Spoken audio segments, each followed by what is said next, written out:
Greetings everyone, good evening, and welcome back to Dream Daddy Streams. Welcome Sneak Cat, welcome Phoenix, welcome anyone viewing anonymously.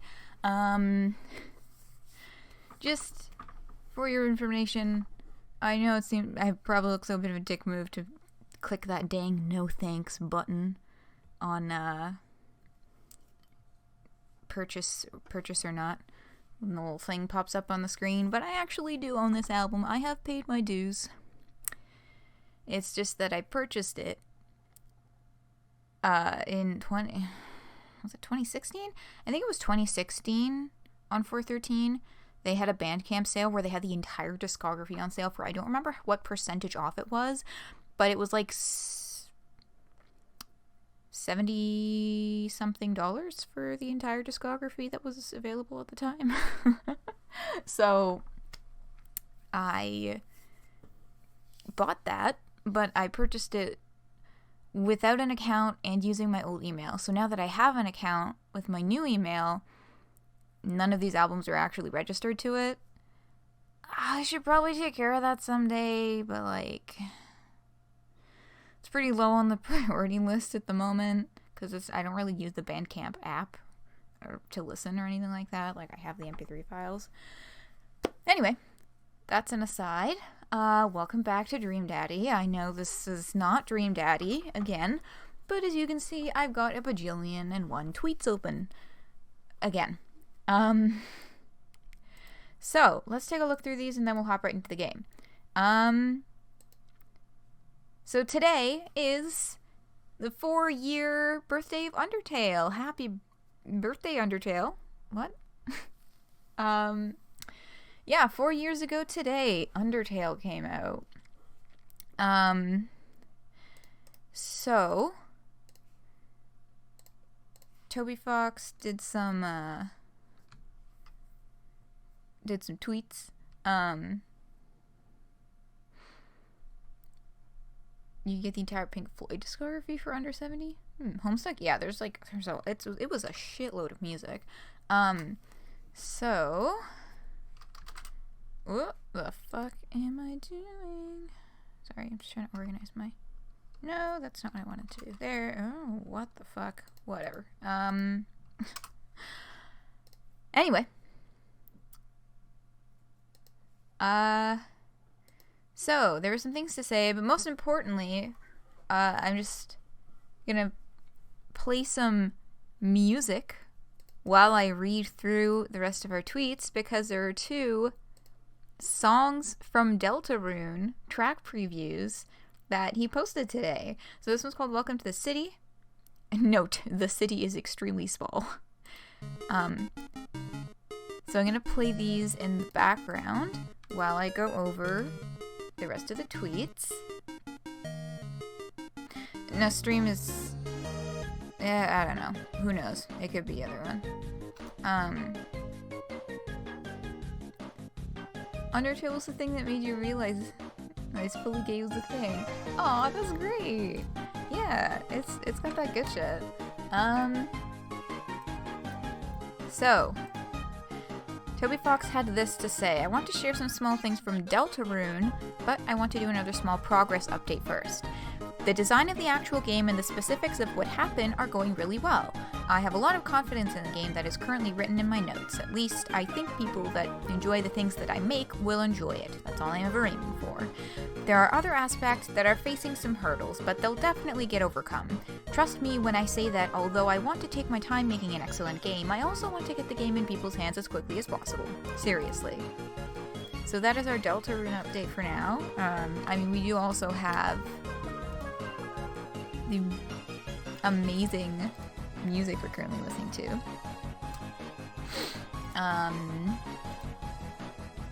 There's that update. And the other update from Toby Fox we have is these really amazing drawings of Susie. And they're pretty small. That's kind of all I have to say about those. I just really like them. I just think they're neat.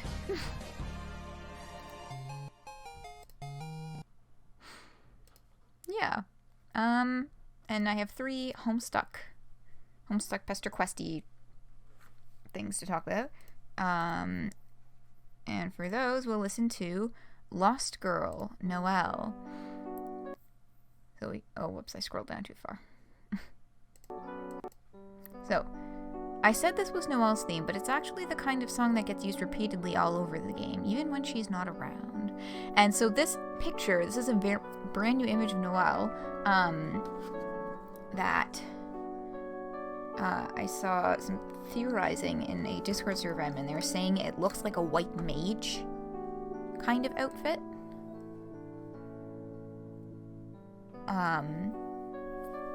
And of course it has been theorized ever since Deltarune came out in the first place, which was almost a year ago at this point, like damn, that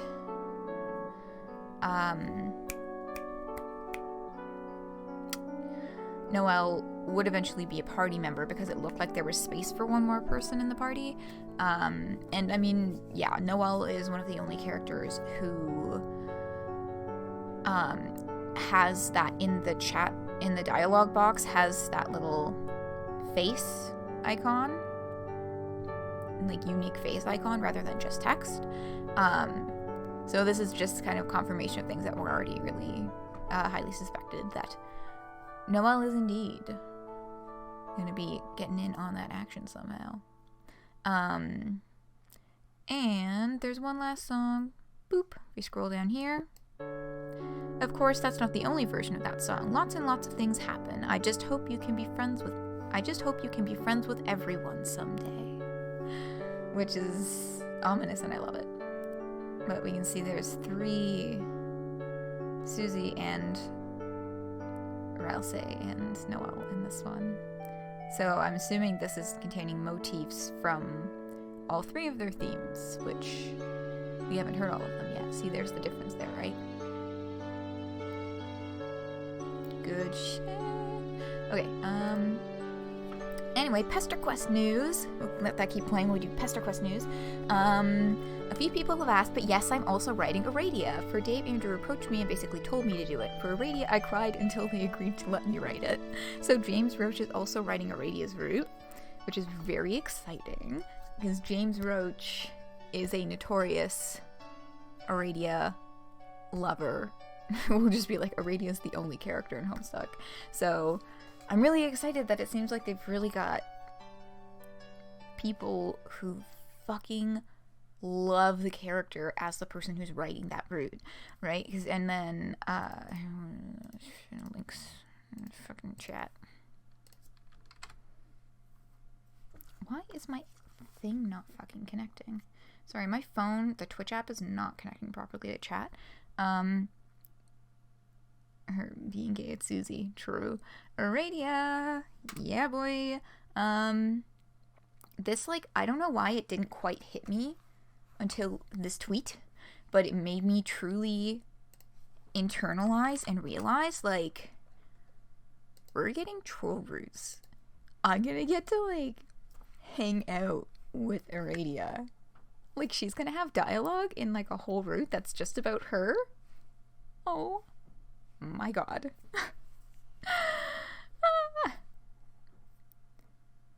Nepeta! I mean, oh god, they better not pull some shit. They better not make it out to be some kind of joke where they're like, oh, lol, Nepeta's getting the back burner again. No.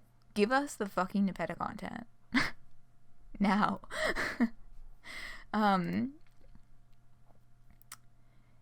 Further down on this thread, I just kind of did this in a separate thing because it's way down there in the thread. Who's doing the writing for Karkat and Gamzee? Aisha's writing Karkat, and I just read it, and it rules, actually. So Aisha is writing Karkat, which is also very exciting because, God, like, Aisha was the,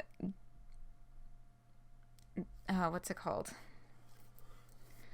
The main, like, special guest on Perfectly Generic podcast for the Karkat episode, and they just fucking, like, so I'm really excited to see how Aisha will write Karkat. Just in general. And so we already kind of knew, Kate Mitchell already kind of announced that she's writing route for Pesterquest, but today posted, if this gets 100 likes, I'll post 2 words from my Pesterquest route, and followed it up with glistening ovipositor. So, that's coming. that's happening at some point. Glistening ovipositor. So, we're gonna have fun on Alternia. And that is news. That's that, folks. So let's transition over to the game.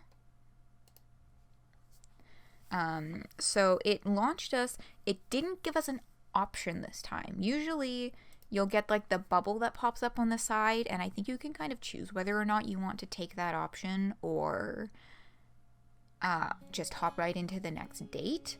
But this time it immediately sent us into another cutscene. So we're gonna load back into that and take a look at whatever that is before going on the next second date. Yesterday was Matt. It went okay, you know, good, but kind of mediocrely. Ovipositor pad. Probably Kanaya. I mean, yeah, that's like the first immediate connections, Jade Bloods and Kanaya. But Kanaya also is not in the Brooding Caverns. Like, that was her whole thing, right? Because she has the Virgin Mother Grub, Lucis, so she does not live underground and does not really take care of the Mother Grub.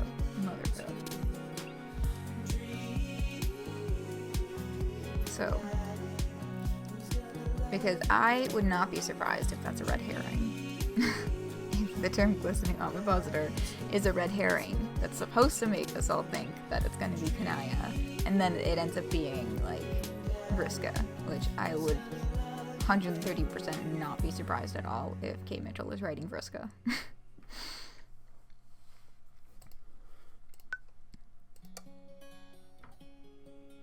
Oh no, I saw the title for that scene, and now I'm nervous. Okay, I'm gonna have some water, and then let's march forward.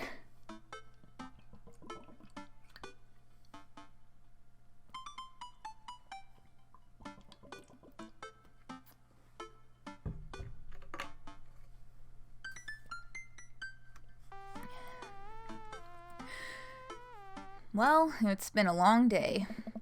I'm just about ready to pack it in. After a few bites of ice cream from the freezer, I turn off all the lights and walk down the hall to my room. I wonder if Amanda's still awake. That kid needs some sleep. As I pass her room, I can hear a faint sound, but I can't quite make out what it is. I get a little closer. Is she crying? I knock gently on the door. Hey, Amanda? The crying immediately stops. Not right now. Her voice sounds strained. She sniffles. I need to make sure she's okay. I open the door. Oh. In the dark, I can see Amanda's outline in the middle of her bed, knees hugged up against her body. Is everything okay? I don't want to talk about it. Oh, jeez. I mean,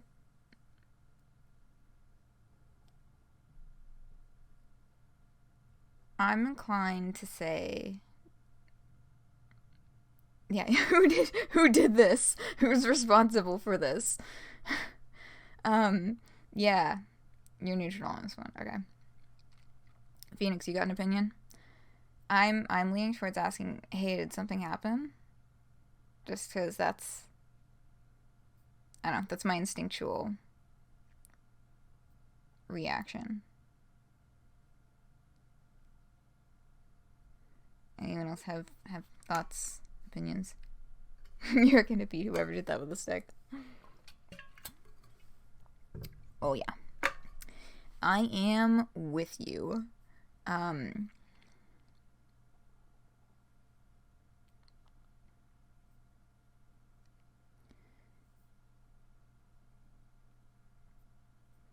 Yeah, this is just my camp counselor instinct is to hop in and, like, at least ask a little further before dropping it. You know what I mean? Did something happen? We just found her like this.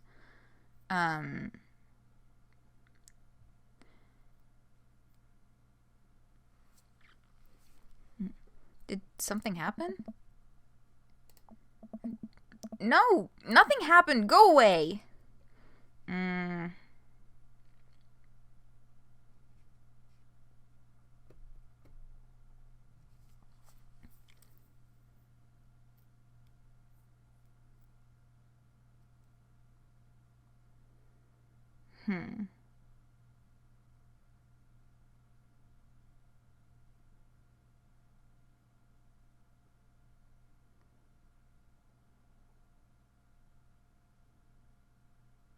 Man, that's fucking hard.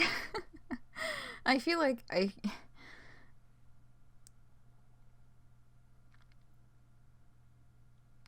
feel like I should have, well, my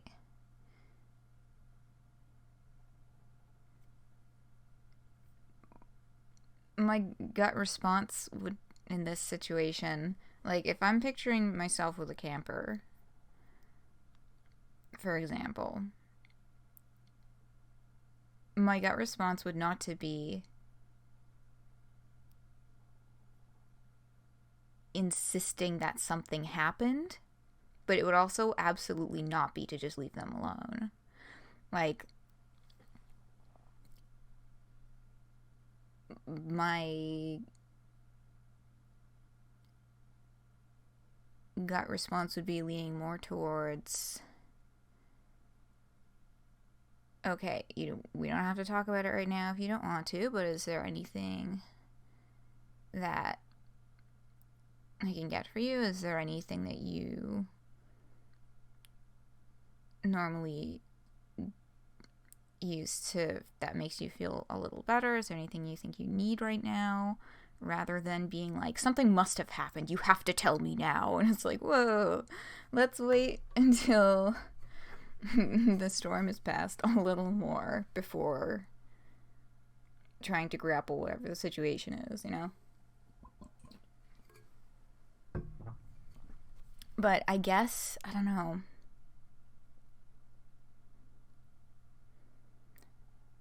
I guess I'm inclined to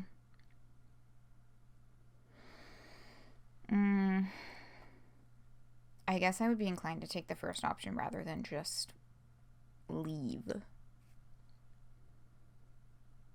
If it really escalates to her still being like, fucking leave, then it's like, okay, 2 times is enough. And just let her have a moment. But,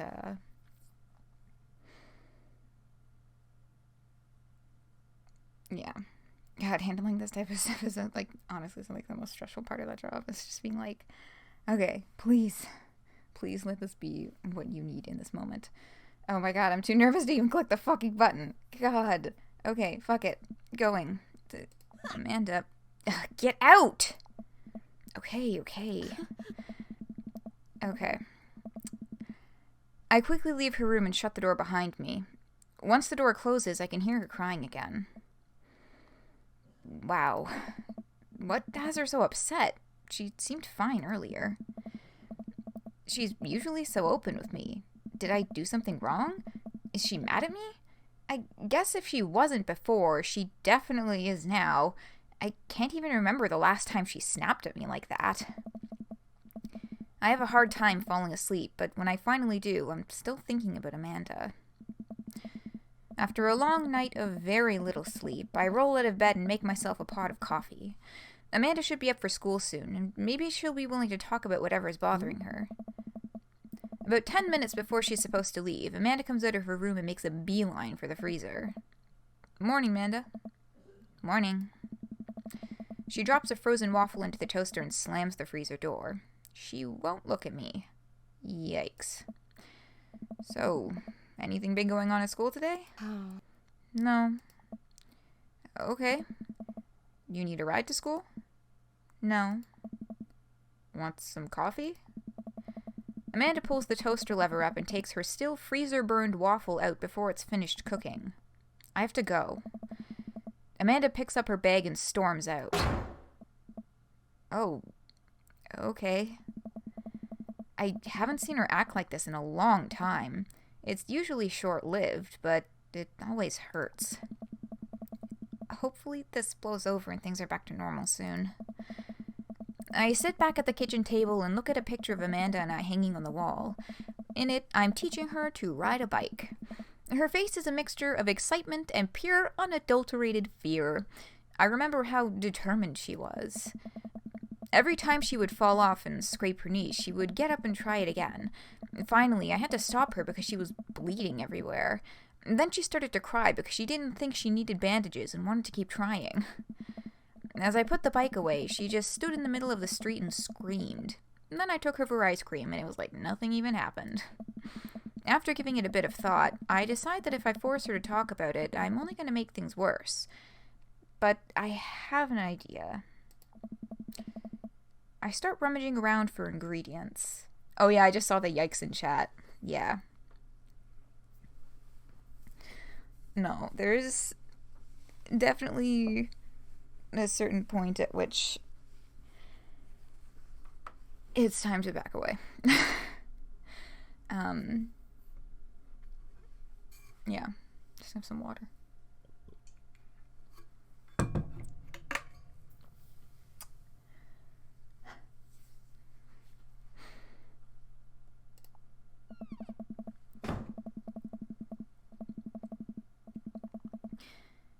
I hear Amanda walk in the door.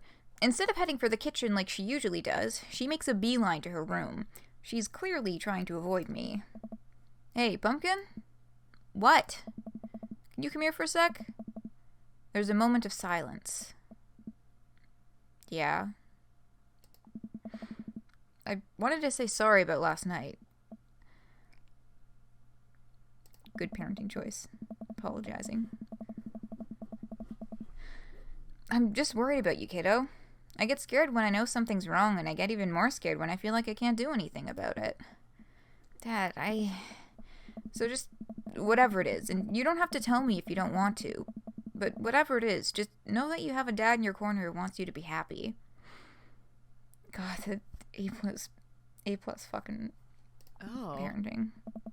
Honey, you know I'm bad with words, so I was hoping I could speak a language we both understand. I pull a cake out of the refrigerator and place it on the table. Hopefully the frosting has set by now. Ta-da! Dad. I'm gonna fucking cry. Like, this is too sweet. It took me a really long time because I ran out of red frosting somewhere around Sept and had to start over, and this is beautiful. It's strawberry. Amanda gives me a big ol' hug. I grab some plates and forks and serve us up some delicious cake. So, it's really stupid. What is? This whole thing. I know I've been really weird lately, and there's just... I don't even know how to explain it. I feel like I might have to make you a chart. I'm listening. Do you want me to take notes? I guess I should start from the top. So, you know how Emma R is going to that fancy art school in California, right? Emma R. Oh no, it's been so long. Which one is this? Shit.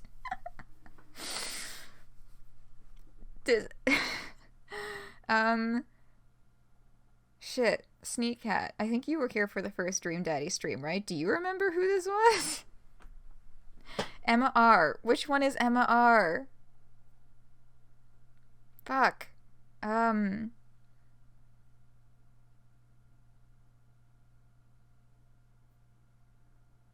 pretty sure the first one, the throwing up in Dead Goth and Beyond, was Amanda, not either of her friends. Or was it? No, I think that was Amanda. I don't fucking remember either. I mean, honestly, regardless of memory issues, this was, how many fucking months ago did we play the first Dream Daddy stream? It was like it was before I went to camp. It was a long fucking time ago.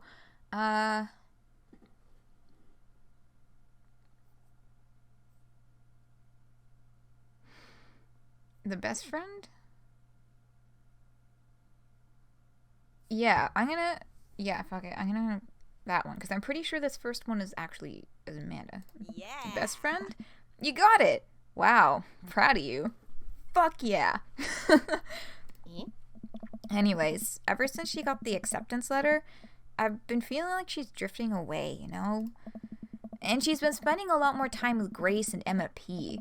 I just thought it was all in my head for a while, but then I found out that from Rosie M that both of the Emmas, Grace and Noah, all went to a party at Mackenzie F's on the same night. They all told me they were busy studying for the Calc AB final. Yikes. Oh. So, another important piece of information is, God, this is embarrassing. I, have a crush on Noah, and, aw, baby. That's a thing. Aww. What? Oh, I had no idea. I definitely didn't know that. Okay. You're a bad liar. So are you. I learned from the worst. Oh no. Anyway, so the only person I told about the crush was Emma R, and she promised not to tell anybody. Oh, she fucking told people, didn't she? I didn't confront them about the party thing, because I didn't want to start drama, so, just keep quiet and keep going about my business. Amanda sighs. And then one day I invite everybody out to get nachos at the mall, and after not texting me back for 2 hours, even though none of them ever put their phones down for more than 60 seconds, they all say they're busy, simultaneously. Oh. So I told them, never mind, I'll just eat nachos at home, right? But we were out of chips, and I really, really wanted nachos. Totally understandable. So I go to the mall anyway, and I get to the food court, and who do I see there but Grace, Emma P, Emma R, and Noah all hanging out together and eating nachos without me. Aw, fuck them. What the hell? What? It gets better. I'm standing by the escalators watching them, and I realize that Noah has his arm around Emma R, which is kind of weird, right? But then they kiss. Oh. No. Yes, I know. So I storm over there, and I'm like, hey. And Grace drops a nacho on her shirt, because of course she does, and Emma R just, glares at me. Grace. Nothing is coming up. I don't know who that is. Grace is the... Oh, shit.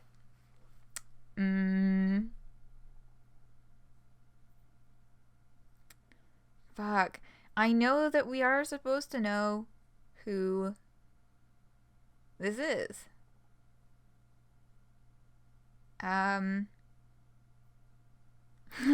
like Swiper. God. Yeah, that's,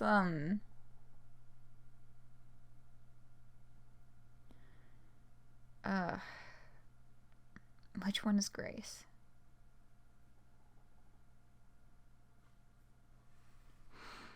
The bottom one I know is a story. It was one of the... I think that was... Because there was some story about one of her friends, at a sleepover doing something like that. When they were kids. But I don't think that was Grace.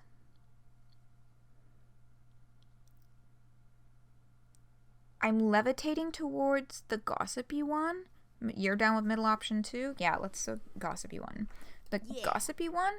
I know! Hey, we're on fucking fire today.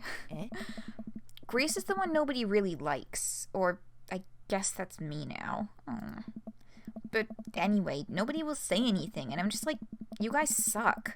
Which I realize is not the most eloquent thing to say, but I was very angry and really embarrassed, and I just wanted to get out of there. So I left. Without nachos, might I add, which only further contributed to this shitty day, and immediately drafted a super long text to the group chat asking them why they've been so weird. And I wrote another one to MR asking about how long the Noah thing's been going on, and sorry, I know it's a lot. Are you still following? Yes. I wish there was an option that just said yes. I'm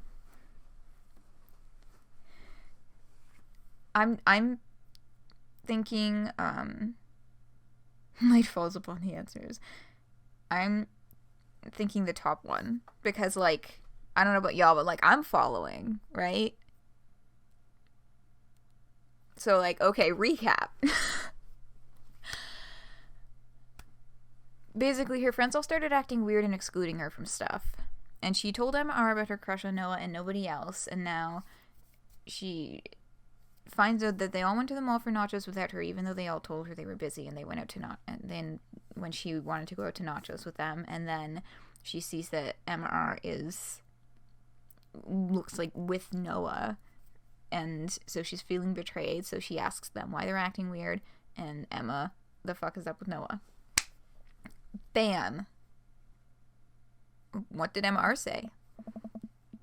Oh, okay. Get a load of this. MR says, you know what? Let me just read it to you. Oh, that's when you know it's fucking good. Amanda pulls out her phone and reads, word for word, an arduously long string of text messages. Can you believe that? Oh, fuck off. You deprive us of the actual fucking experience? I can't. The only two options are I can believe that or I cannot believe that. Oh my god. What are y'all feeling? I feel like either one could, where you'd be like, I can't believe that. Like, oh my goodness, I knew she was always going to be like this. Or, I can't believe she did that. She always seems so nice. Either one. You cannot? Yeah, I was kind of leaning on that too, but I want to see what folks thought. I cannot believe that. I care so much about Amanda's social life and mental well-being, but man, do I not understand what she's talking about. This is all beyond me, but I am trying my hardest to be supportive. They were dating in secret for, like, months. So I told her that she's being a really terrible friend, and she's like, well, if you think I'm so terrible, then just stop being my friend. And I was like, okay. And then she left me on red. Ooh. And then, wait, left me on red? What's that? Jake, god damn it. Oh, like, she saw my message and didn't reply. And I know because there are read receipts. I don't know what read receipts are, but I'm just gonna nod and pretend I understand. Gotcha. So while this is all happening, I'm talking to Emma P about how mad I am because she's at least being kind of reasonable, and I'm venting to her about how pissed I am at everybody and stuff. And then out of nowhere, Noah texts me and it's like, how could you say that about me? And I'm like, say what about you? And he tells me that Emma P sent screenshots of everything I told her to the group chat that I got kicked out of. Oh my god. This is it's just snowballs and snowballs. Alright, I think you lost me at screenshots, but that definitely sounds bad. No, there's so much more, but honestly, it's all just really stupid teenager stuff. The bottom line is that everybody dropped me, half my grade hates me, and now I have no friends. Oh.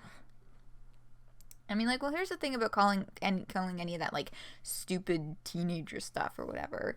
Like, maybe it's the kind of drama that would only happen in high school, but it's still happening.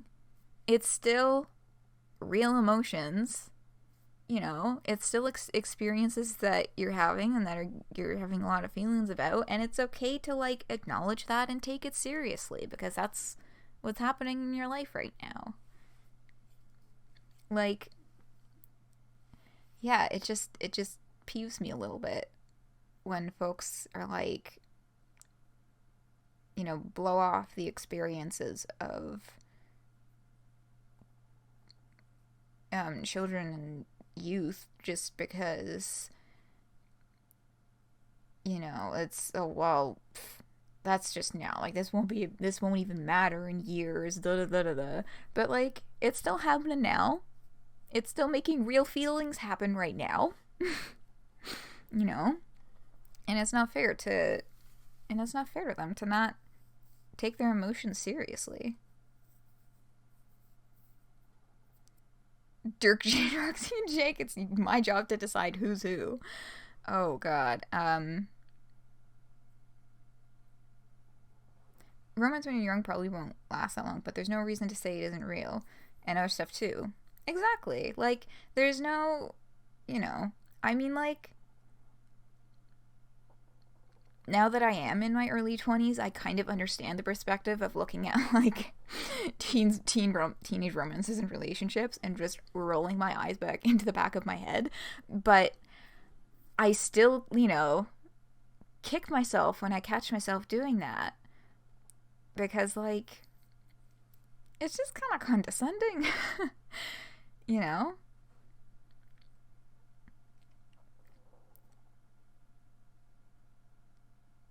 And yeah, some people don't just grow out of it one day.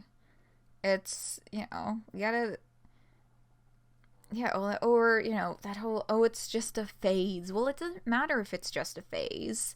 It doesn't matter if whatever in question ends up being a phase in the end or not. It's real and it's happening right now. That is who, you know, you could say the same about anything, really. I'm trying to come up with an example. Because, like, to use a more lighthearted example than, like, mental health, I know a lot of people, will see, like, their goth, for example, child and be like, oh, it's just this stupid goth phase. But, like, maybe it will be, maybe it won't be. But that doesn't mean you get to be condescending about it, because for a lot of folks, it's not just a phase, and they continue to be involved in that community and, you know, gain a lot of positive stuff in their life because of it, continuing into adulthood. Just that's like a more kind of lighthearted example of that, right?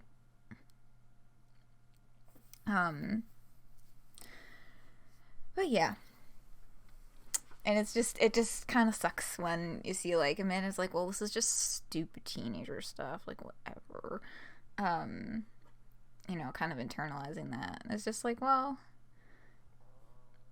I mean, sometimes that attitude can be helpful in being like, is this really gonna matter? You know, should I really be letting this get to me so much? Sometimes that kind of frame of reference can be helpful, but sometimes it can be just really hurtful.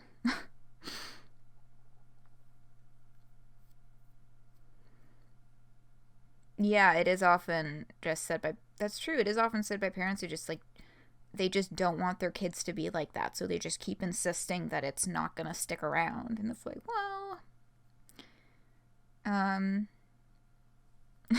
actually, that's not a decision for you to make. Yeah. Anyway, I gotta keep reading this. We're gonna lose track of the story here. um, I swear I did find that frame, that, like, John head, for the subscriber emoticon. I did find it, and I will Photoshop it into a workable icon.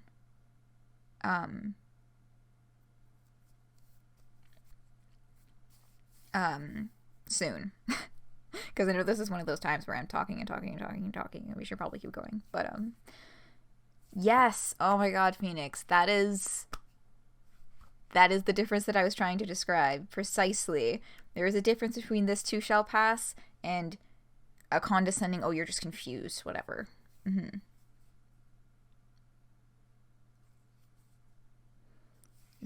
Mm-hmm.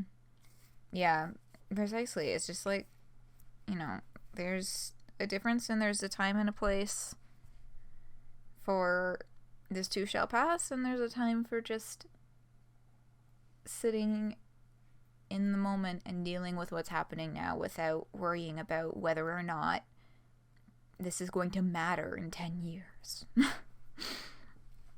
Anyway. Yes, so this is... Yes, Amanda's having a lot of issues at school right now with friend things. Amanda, I'm so sorry. I almost expected it from everybody else, but Emma R's been there since Mom died. I can't believe she would just stab me in the back like that. I'm not even mad that she's dating Noah. I'm just upset she lied to me about it for so long.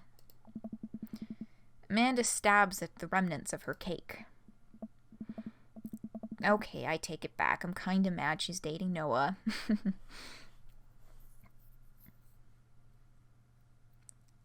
On behalf of way too many people who met with horrible parents. Yeah.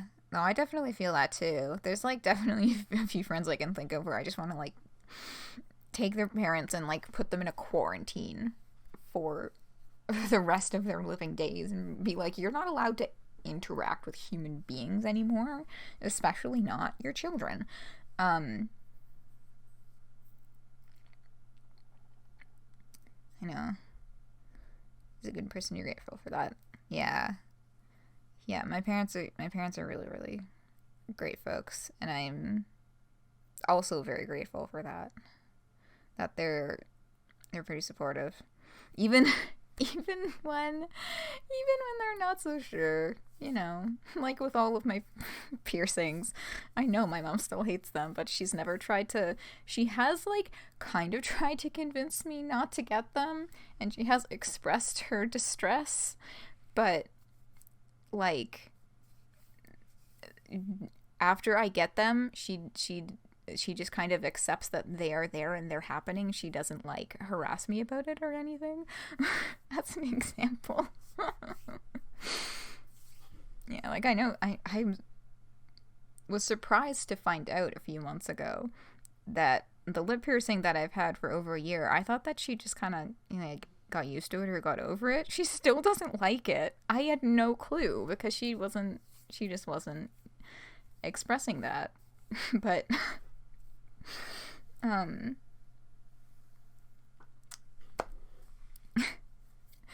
yeah. I know. Well, you know what? Let's try and turn this turn off the anger highway and coast onto the not anger highway by appreciating the way that they have written the player character in this game, because it's such an A++ like writing of parenting and like example of supportive parenting that's like, yeah, it's like every time there's one of these scenes, it just makes me,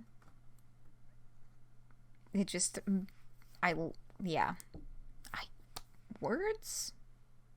Y'all know what I'm saying. The writing is beautiful in this. Yeah, at least they are a good family. They're loving, they're supportive. Like, they made a fucking cake. Like, when they put the cake on the screen, I was legit like, okay, I'm gonna fucking cry. This is like too sweet, and not just because it's a fucking cake.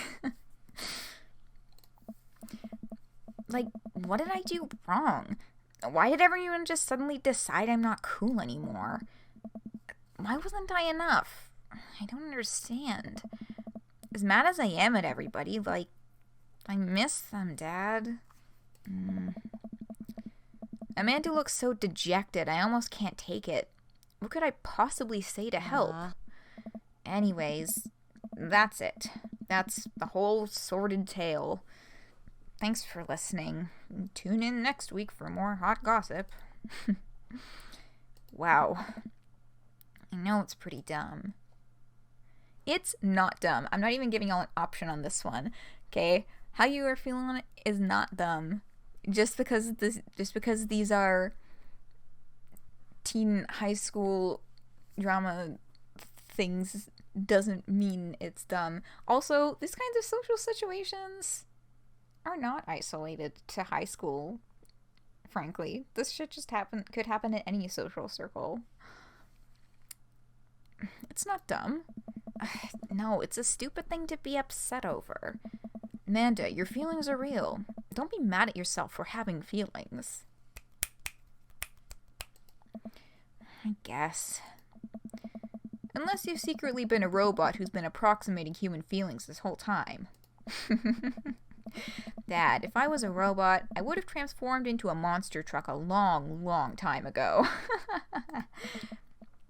But seriously, I know you probably don't want advice, but I feel like it's my duty as a dad to bestow upon you a few nuggets of fatherly wisdom.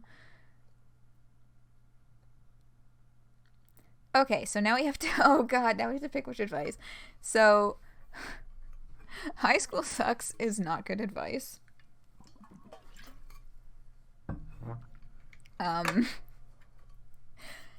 Just being like, high school sucks, you're almost out. Not all friendships last forever. Or real friends don't do that. I mean, I'm leaning towards the middle option. Because, like, I mean, not all friendships last forever. Like, I don't know. I feel like it, I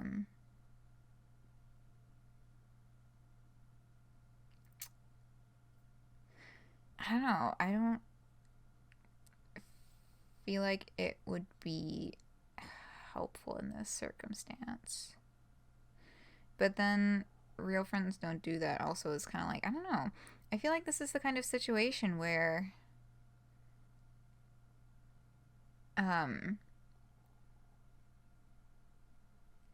personally in this situation I'd lean more towards like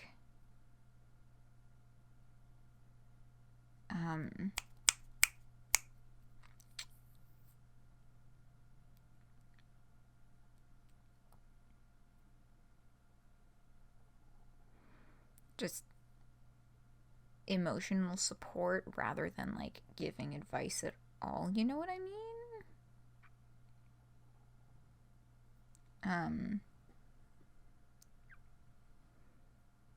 You think the middle one's good? But yeah, I feel like out of these three options, the middle one is kind of the one that I would gravitate towards.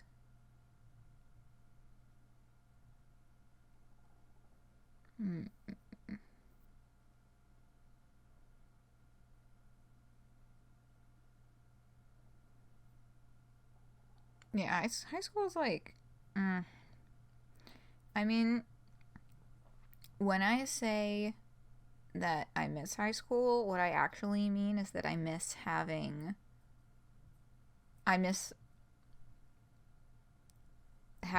that, like, a solid fucking daily routine.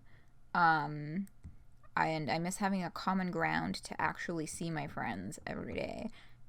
Everything else about high school, but yeah, it's fucking hard to try and meet up with any of my friends from high school. Post graduation, that is. See, now I'm overthinking it. Now I'm thinking maybe the first one would be a better option. Because then it's like, well, real friends don't do that. And then she starts questioning whether they were ever good friends at all, even though they were friends for such a long time. Or, you know, saying that, hey, not all friendships last forever. And that's like an okay thing. It's okay to just make peace with it and move on with your life. I'm overthinking this. Maybe I should just roll a dice. Oh, it froze. That's great. I love it when it does that. Is it back now? Or is it okay now? Depending mostly on what kind of people you're stuck with. Yeah, I mean, like, I transferred schools halfway through high school, and the difference from one community to the other, literally, like, my first 2 years of high school, I went from a pretty good student to, in 9th grade, like, doing, like, okay, and then to 10th grade, I got, like, the lowest grade I ever had in high school. I almost failed my history course. Like, it was bad. And then I switched schools, and then I got on the fucking honor roll both years because the difference of the environment was, like, it made that big of a difference in my life and, like, how I was feeling about myself and, like, my school performance. Like, just from switching schools, it was like flipping a switch. Yeah, I'm gonna grab the dice.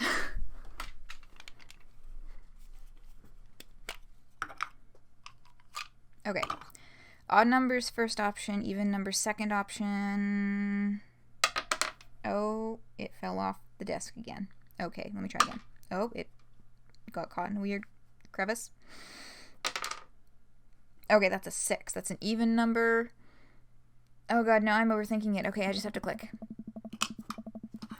So, real friends don't do that. When you get older, you start realizing the sort of people you want to associate yourself with. Do you really want to surround yourself with people who would do something like that to their friend? It takes a lot of work to find and maintain meaningful friendships. It took me a long time to figure that out myself, and I wish I'd learned it sooner. If the other person isn't putting the effort in to show you how much they care, it's not worth it. You're not beholden to being their friend. Ultimately, I think this says way more about their character than it does about yours. Because you're amazing, and if they can't see that, well, that's their problem. So, I mean, yeah, that's what he said was good advice, but I'm still overthinking whether we should have gone with the other option or not. I'll keep that in mind. I looked down at the table. Did we just eat that whole cake? Yes, we did just eat that whole cake. Well, good talk. Amanda gets up to go to her room. And before she closes her door, she turns around. Hey, Pops? Yes? Thank you. You are always welcome. Love you, Amanda. I love you too, Dad. Love you too, Dad. Oh, that's fucking... Oh. Welcome. One more Borderlands commercial. At 90 decibels. Oh, rip. There's a lot happening in that scene. Also, oh, right. Question that I've been meaning to ask you, Phoenix, that I keep forgetting. What the fuck is a Manchurian candidate? Because I've seen you use that phrase twice now, and I still have no idea what it means.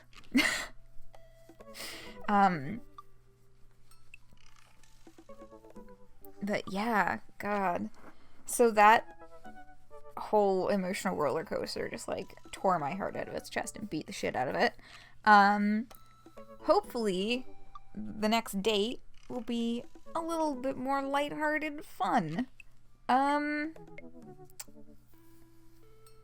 So Phoenix, I know that you're voting for Damien.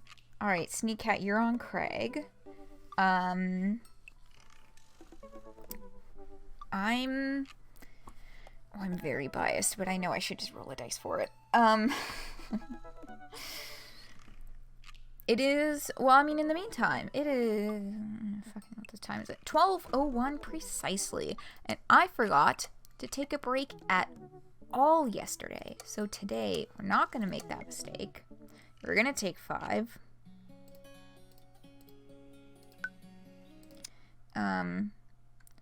Reference to a movie in which the present.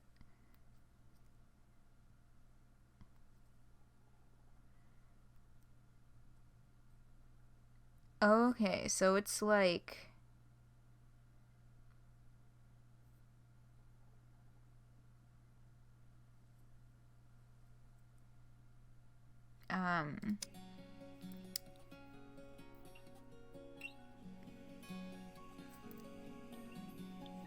like the code word comes up and it's like,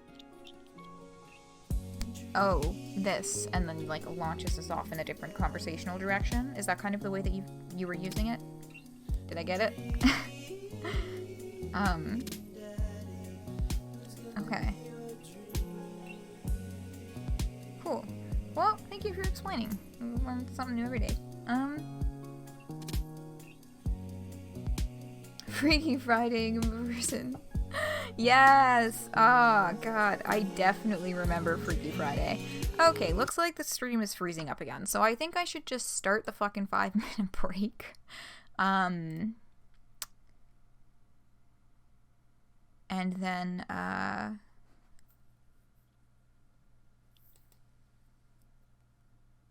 hopefully stream will chill the fuck out in time for us to start the next date. I understood it. Yay! Okay. I'm gonna put 5 minutes on the clock, and then we'll be back. And we'll start the next date. I'll probably roll a dice for who we do next. Back in 5. Greetings and welcome back. Hopefully stream is going to be running a little bit more smoother for us now.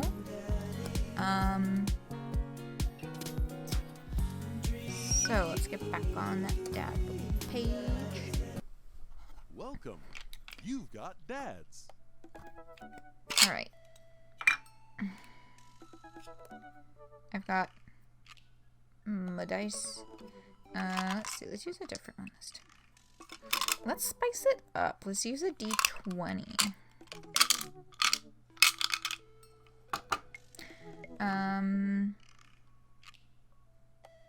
Okay. D20. Odd numbers for Craig. Even numbers for Damien.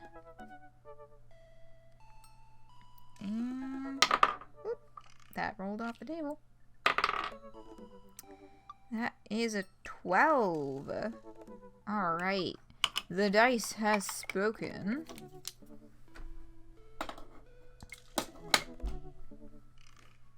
Damien. Okay. Message.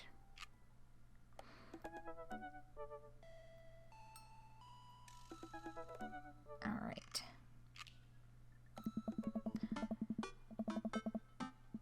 I had a lot of fun hanging out with Damien the other day. I wonder what he's up to. I open up Dad Book and start writing him a message when Amanda walks in the door. Dad, you got a letter. Oh, is it from Grandma? Huh? No, it's from Damien. I fucking love this nerd. Whoa, can I see it? Amanda hands me a piece of old parchment folded into an envelope and sealed with purple wax. Damn, the dude goes all out. Fuck yeah, he does. I pry off the seal and unfold the letter. In the most beautiful calligraphy, the letter reads... Oh my god. Alright, here we go. Dearest Jake, I hope you'll find my continued correspondence endearing, rather than trying. One can only hope that use of the slower, more traditional forms of communication will showcase my sincere and earnest sentiment that I greatly enjoyed our time together. I write this hastily under the warm embrace of excitement, fearful that I may misstep and speak towards something unwelcome. For now, I hope that you might forgive my boldness. I will simply say that your company has greatly occupied my thoughts. While the afternoon may have been derailed by forces unforeseen, your companionship helped a great deal, not only in the discipline of my child, but in the morale of my spirit. And for that, I thank you. That said, Jake, if you'll allow me, it would mean the world to me if I could enjoy more of your time. Perhaps a trip to the cinema, followed by a moonlit stroll, would be to your taste. I eagerly await your response. With great respect, D. Bloodmarch. Oh my goodness. So, big and wordy, all to just say, I enjoyed your company, thanks for hanging out. Would you like to go to a movie and for a moonlight stroll? Amanda and I both look up from the letter. Wow. He's good. So, you gonna catch a movie with him? Yeah, I better message him on Dad Book and let him know.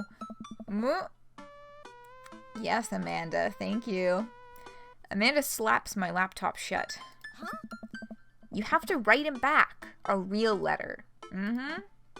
But my handwriting looks like two toddlers fighting over a crayon. Oh, ain't that a mood. God, I have had the worst chicken scratch my whole fucking life.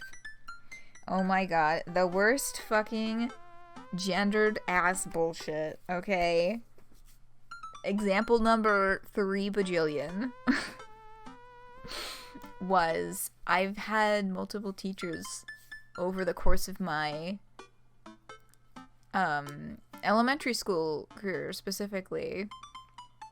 This didn't really happen in high school because most of my stuff in high school when I had to hand it in was like typed or whatever, or I guess like tests. Oh yeah, so you can feel the gay. Damien is like very much, but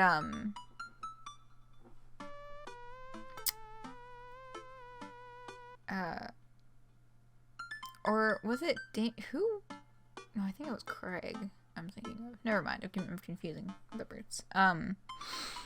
But I had multiple teachers over the course of my elementary school career tell me that my writing was like, say like things along the lines of your writing is messy for a girl, or like I've never seen a girl with such messy writing. And I'm God, that just like really squicked me, because I was just like, what's your fucking point? Never actually said that to their faces, but I was just kind of like, yeah, like what's your point? And this was obviously long before the fact that I knew non-binary was even an option, but like, oh.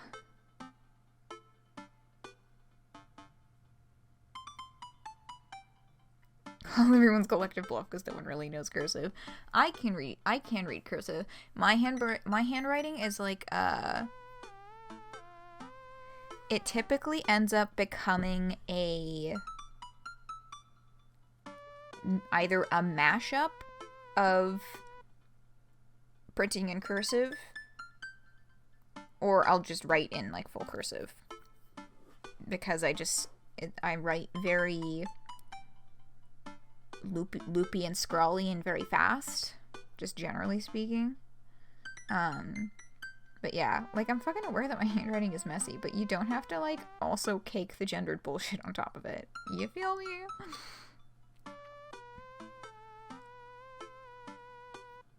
Watch Jake buy a typewriter exclusively to write this one letter. Oh my god, I hope that happens. The only gender that matters is bad handwriting. Alright.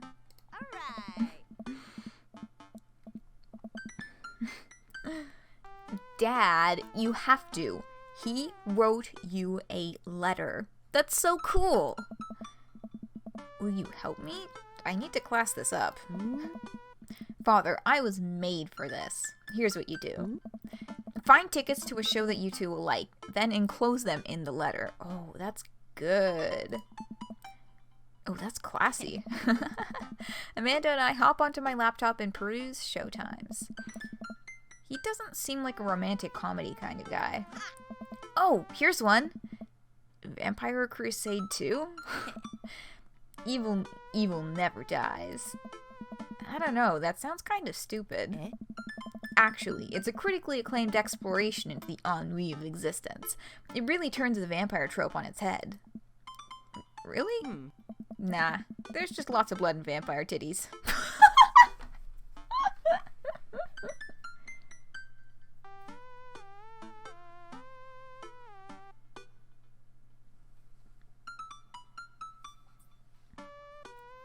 Oh, until I look at Revolutionary War documents. Yeah, I'll regularly just be like, is this legible? Can you read this? Like, I know what's up whenever I have to write something up for anyone. Well, let's roll a dice. I purchase the tickets and print them out, then sit down at the table with Amanda to try drafting a nice letter. I start writing. Damien. Hey.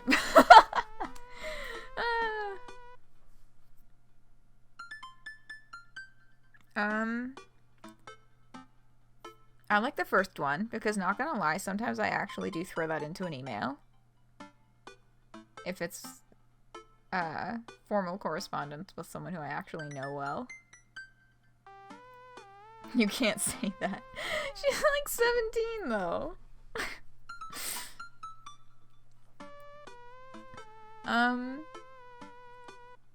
I don't know.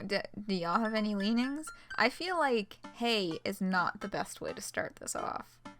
But honestly, top or bottom I can see working.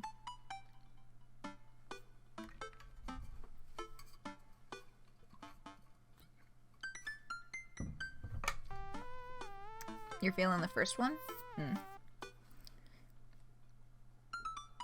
Okay, fuck it. Let's move it along.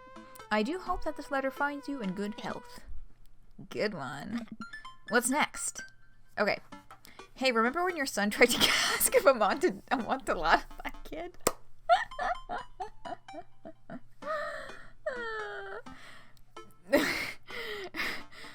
That's...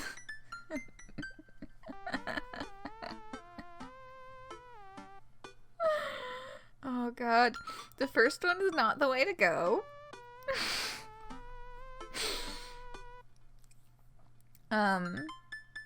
You've been good is also not quite it. I think the last one is the one to go with. I must confess of my amateur control of the written word.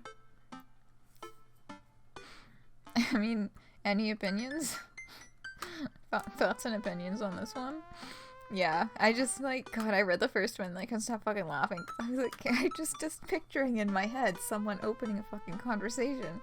Like, hey, remember when your son tried to cask of Amontillado that kid? Oh my god. That's, he would probably just be like, yes, thanks for fucking reminding me.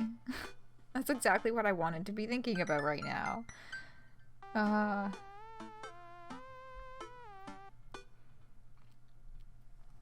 Yeah. Perfect. Exactly what I wanted to be thinking about right now. My son's poor life choices. No opinions over there. Alright, I'm gonna motor forward on this one. We'll just keep on moving. I must confess my amateur control of the written word. Bottom, you're at the bottom one? Yeah. We'll keep moving. Jeez, Dad, have some faith in yourself. Okay, we're trucking along. Let him know how you're feeling. Oh, God. Sorry, I just read the last one. Because it's like, the last option is just that earnest shit was pretty messed up.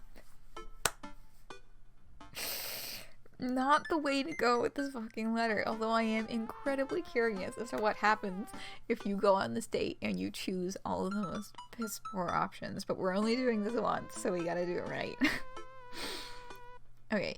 You find me in good spirits, for I felt very much the same after our last encounter. I did very much enjoy the adventure we found ourselves on last we met. Oh, well, I think those are both okay. Phoenix, no!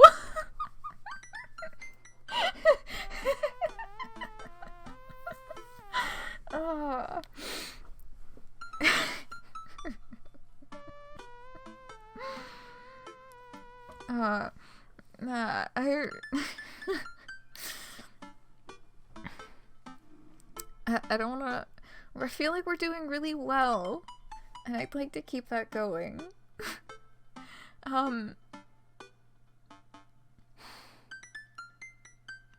Okay.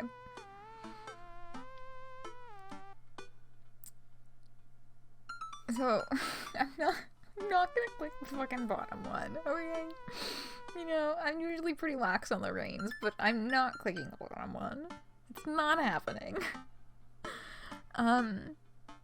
If no one else has opinions, I might just roll the dice for the top two, because I feel like they're both alright. Maybe I'm waiting on the first one.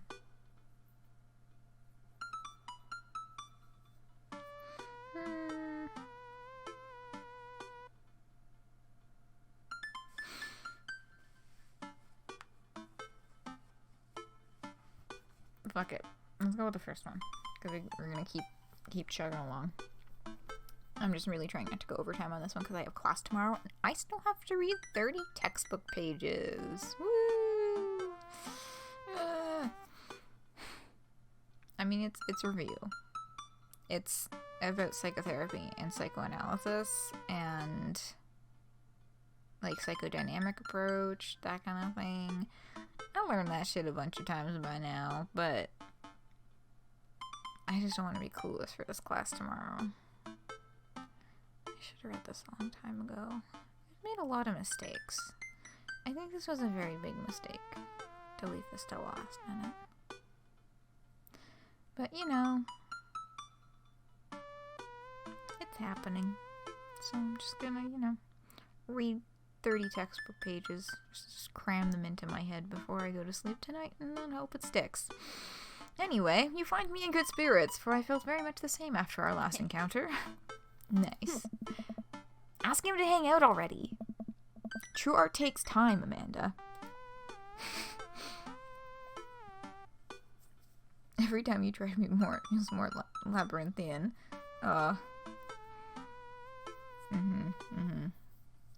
Yeah, I'm not looking forward to some of the readings for my linguistics course, because I'd signed up because I want to learn shit, but I'm hoping I don't get really lost. Okay. So, well, a strange turn of events. I found myself enamored of the situation at hand. Like Bruegel's landscape with the fall of Icarus. I find myself lost in your details. Ooh, that's real gay. I like that one, but I have no idea what the fuck that means. All I know about Icarus is that he was the overconfident one who flew too close to the sun and then fucking burned up. 30 textbook pages sounds like torture. Like, it's not gonna be that bad, I think, because it'll be a lot of review, and also because I'm finally in a class where I have genuine interest. Like, I'm not just taking things because I need them for prerequisites. I'm finally in one of the few courses that I have been waiting my entire degree to be able to take, which is counseling psychology. Like, I've been waiting for this fucking course. Like, I would like to continue on into a master's program where I can eventually become a kind of therapist. So, like, finally being able to take counseling psychology and actually concretely moving toward that goal. Not that all the other psychology courses weren't, but, like, pointedly moving toward this specific goal is something that I'm, genuinely excited about and looking forward to. But I have issues sometimes with the combination of attention span and executive dysfunction. So sometimes when I have lots of readings to do, I'm technically supposed to be doing a write-up to go along with this reading too, and I've just fucking given up on that. Although my prof did say that we can technically hand those in up until the day of the test. It's not good to be behind on things, but not having the write-up done for tomorrow isn't the end of the world, as long as I've done the textbook readings. Because this prof's approach is basically to make the lecture, quote-unquote, into a more experiential learning thing. So all of the textbook stuff that would be in a lecture slide, she's like, no, y'all fucking read that in your own time. You come in this class, and we're gonna talk about it, but we're also gonna, like, do some shit. You know? Like, she started off our first... It's the smallest class I have ever had in a university course, because I go to a very big university, and she started off the first class with a name game. So, like, I'm excited about this course, and I'm interested in the reading, but y'all, my brain sometimes, you know? Therapy careers, how do you get a job? You can't, like, apprentice with someone. Well, actually, basically any like master's or program, or like equivalent master's program that for qualifying to be a registered therapist requires you to do like 350 to 400 hours of co-op. So they have like places that they partner with, like treatment centers, hospitals, those sorts of things, and they put you into the workplace supervised for experience as a part of your degree. Like, you need to do this or they won't give you the certification. So that is where, like, you start with your experience for that. Is like they force you to, or they won't give you the qualifications to do it on your own. Which is one of the things I'm excited for with my eventual master's that I will hopefully be doing, because they give you a placement with someone who's already registered, and that's how you get, like, your first hands-on field experience. It's all supervised and shit.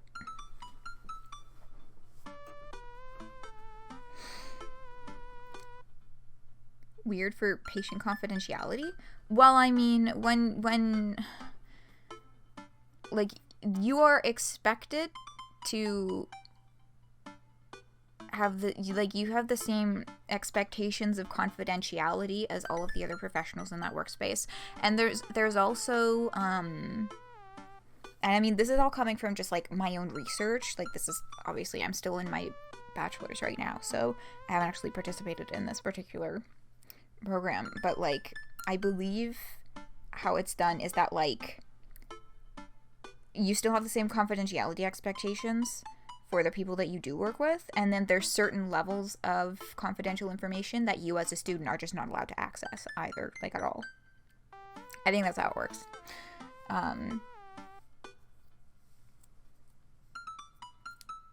Yeah.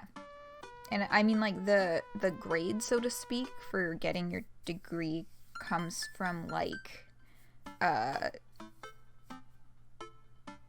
think like, at least a portion of it is, like, peer review from your, like, supervisor within the workplace. But again, this is just from my research. I have not actually gone through this process, but I'm very excited to.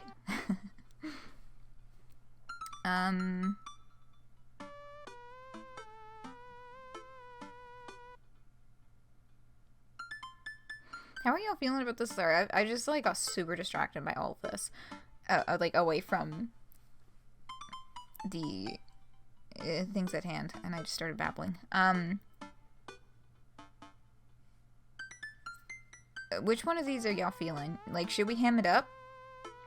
I'm feeling like maybe we should say fuck it and, like, super ham it up, but also, like, the first option is, like, a chiller kind of way to go.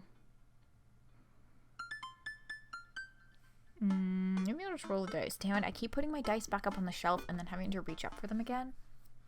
I should probably just leave them on my desk until we're finished stream. Maybe that would be a good idea.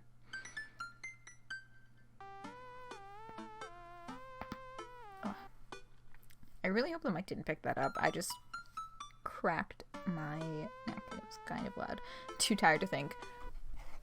Fucking valid. I'm getting the dice out. Okay. Odd numbers first one, even number second one. That's a 2. There. Dad. Whoa. Oh yeah, that was the really gay one about looking at him, looking at his features.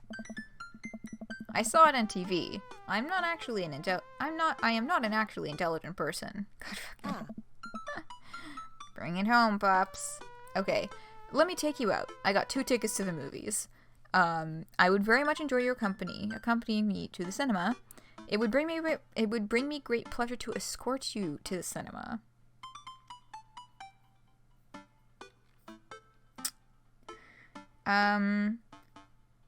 To escort you to the cinema. I don't know. There's something weird about the, like, to escort you to the cinema. Like, you're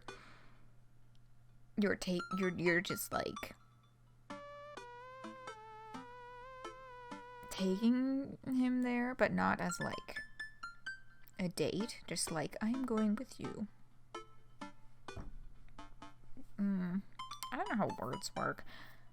I feel like this one, like, brings it back down to earth with that kind of, like, fumbling over the wording a little bit, like, bumbling charm. Like, I'm not usually this schmancy, but I'm trying, making the effort for you. Fuck it. You saved it there at the end. I'm sure I'll appreciate your thoroughness. Enclosed, you'll find 2 tickets to Vampire Crusade 2, Evil Never Dies, which I'm sure you will find both titillating and enjoyable. Best wishes, hard daps, namaste, will carry on. The fuck is hard daps? Will carry on, damn well better be a continuation of the fucking music references. From the first date. Like, that better be a purposeful My Chemical Romance, like, jab again.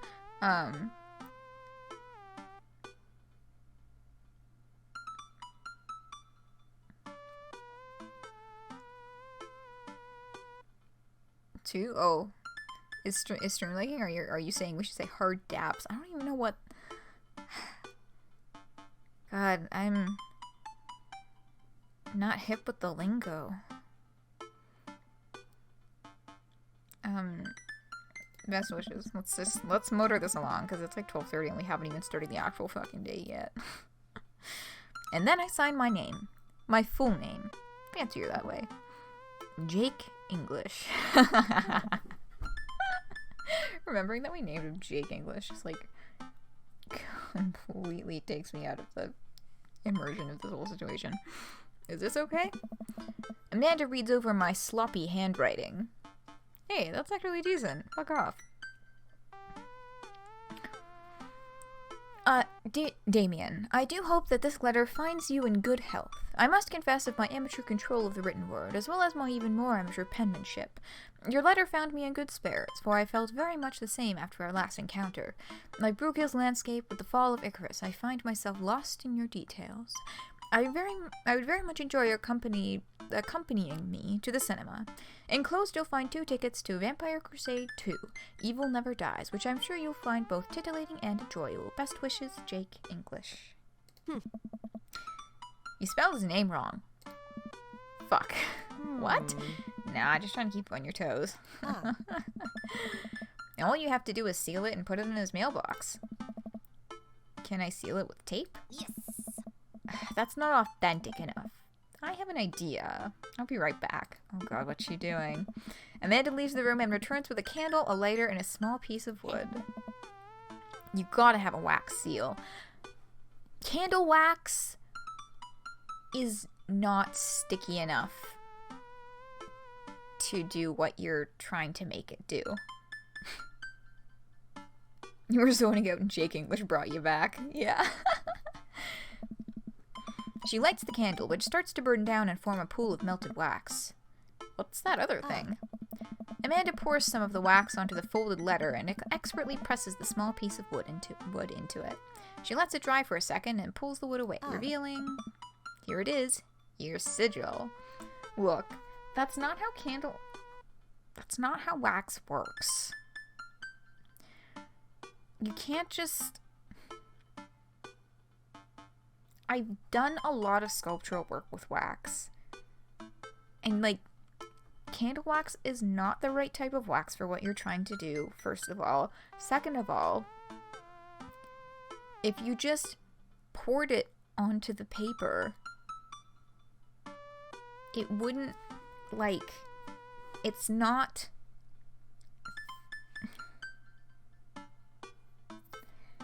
It's not a thick enough wax. It would be too melted and too thin if you just poured it directly out of the fucking candle. And you just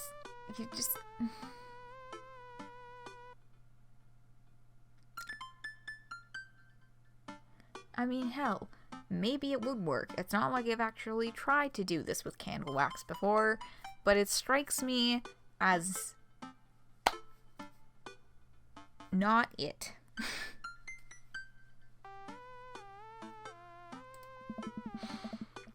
A little kitten with a bow on its head. Awesome. Scrapbooking stuff always comes in clutch. Well, I guess all there is to do is deliver it to his doorstep now, huh? Oh, I thought we were getting a carrier pigeon to do it. I already called my guy. I have a pigeon guy. Marcus has the good pigeons. Don't get your pigeons from Anthony. They're no good. I don't want to know if any of this is true. I head outside and walk over to Damien's house. I slip the letter into the slot in his door and go back home. I'm surprised he didn't whip open the door, because that seems to be the trend with him, is that he just happens to be there at the perfect time every time we go over to his house. Mission accomplished? Now we play the waiting game.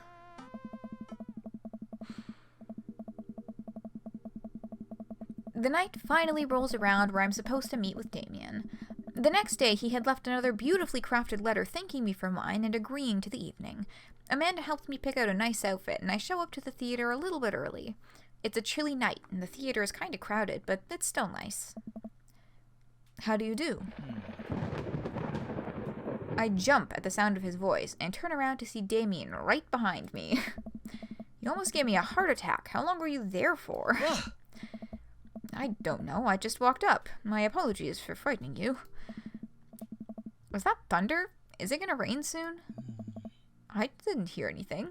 There was definitely a fucking thunder sound effect there. I love how fucking extra all of this is. What? Huh.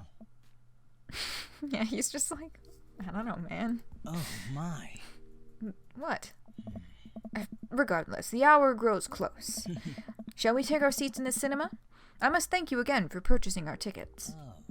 Please, allow me to repay the deed in Sour Patch Kids, or perhaps Milk Duds. You heard the thunder and went feral. Yeah, that was a good fucking thunder SFX. Let's do it. We get in line to buy snacks. As we're waiting, I hear a familiar voice behind us.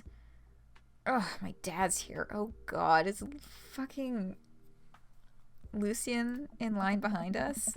There, yep. There's Mr. Oregano. I turn around to find Lucian standing a few feet behind us with a gaggle of other goth kids. Lucian, how nice to see you. I didn't know you were coming to the theater.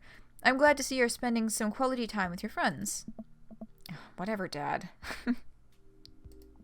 Mr. Oregano. Yeah, Mr. fucking Oregano, who sold us fake-ass weed. And what movie will you be attending tonight? My friends are making me see some kids movie about talking animals. I don't really care about it. Aw, he's gonna enjoy it. Well, I do hope you enjoy your evening. We'll be watching Vampire Crusade 2. Evil Never Dies. Oh my. You? Watching that? Yeah, I thought Damien would enjoy it. Huh. Good luck with that. Good luck with that, Dad. Lucian rejoins his friends, and I look over to Damien. Good luck with what? It's nothing. My son loves to tease. Oh, let me guess. He's not actually into the blood and guts vampire stuff. And it's just a projection of a stereotype. And he's just going with it because he wants to spend time with us. That is my guess. We wait in line for a little longer, and Damien buys us snacks. He seems a little nervous. I wonder what's wrong. You projected your fucking stereotype onto him, that's what's up. Damien and I take our seats and settle in for previews. Glancing at him, I can see that he's sweating profusely and gripping his armrest.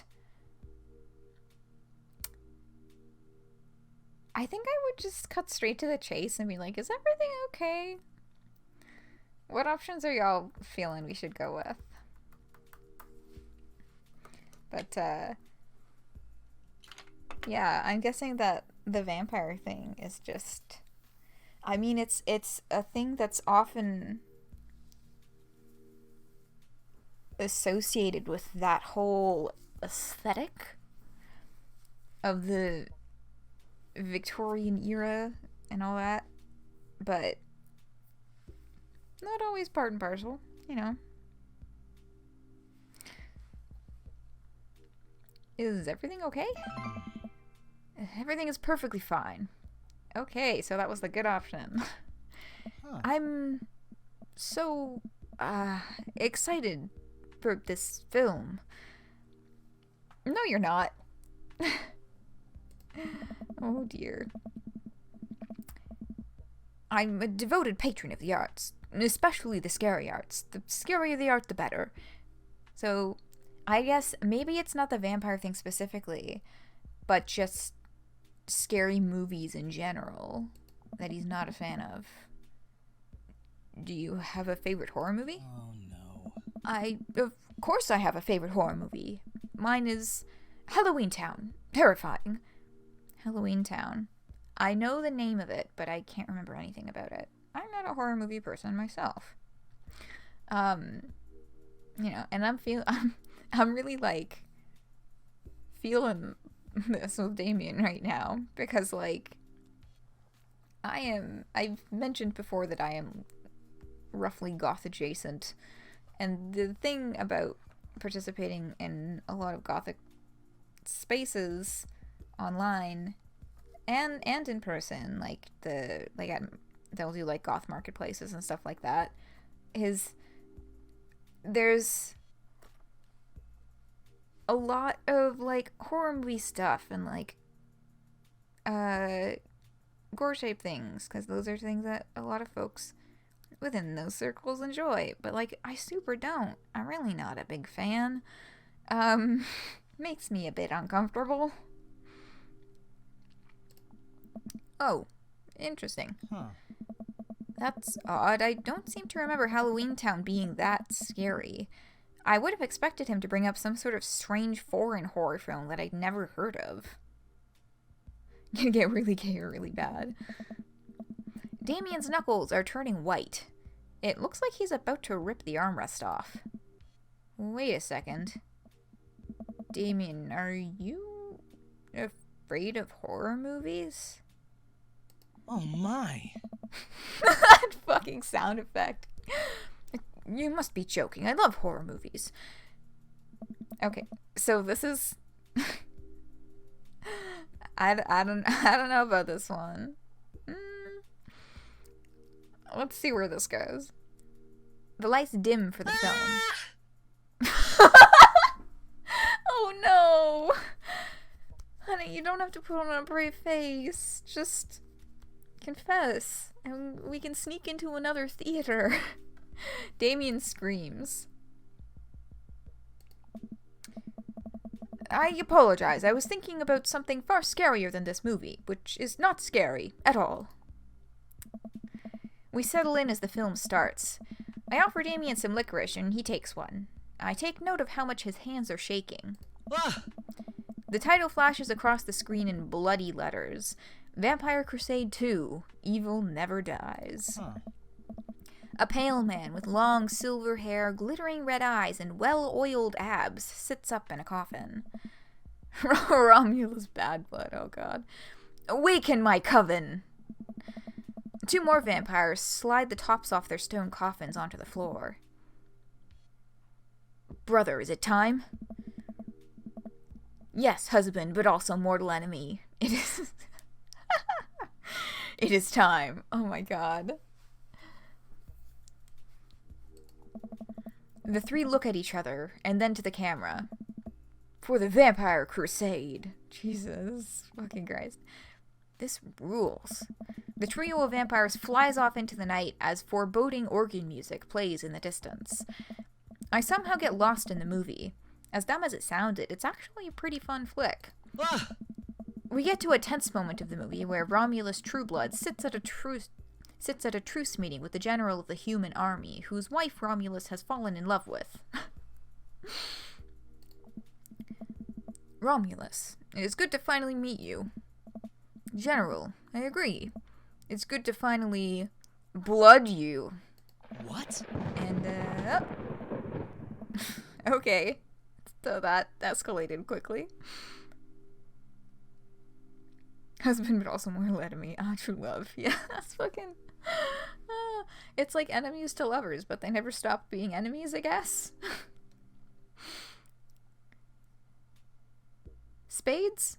Spades. Let's call it spades. Romulus leaps out and slashes the general's throat. Blood splatters over everything, including the camera. Damien screams again, reflexively grasping my hand. I immediately blush, forgetting about any vampires or blood or vampiric blood. Aww.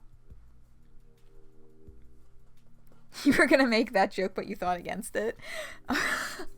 Oh, yes. Oh, that is gay. That's so... Aww. Oh, I'm terribly sorry. Damien retracts his hand and places it back in his lap. I was writing a novel in my head about blood magic, and I got to an extremely scary section. Dude, what? Damien goes back to quietly stressing out over the movie.